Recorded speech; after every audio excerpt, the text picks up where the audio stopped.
இன்றைய இறைவார்த்தை.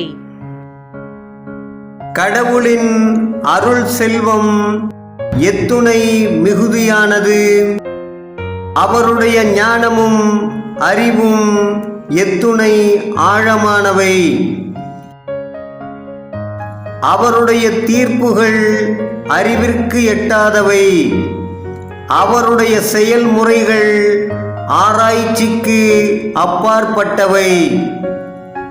புனித பவுல் உரோமையருக்கு எழுதிய புத்தகம் அதிகாரம் 11 இறை வார்த்தை 33.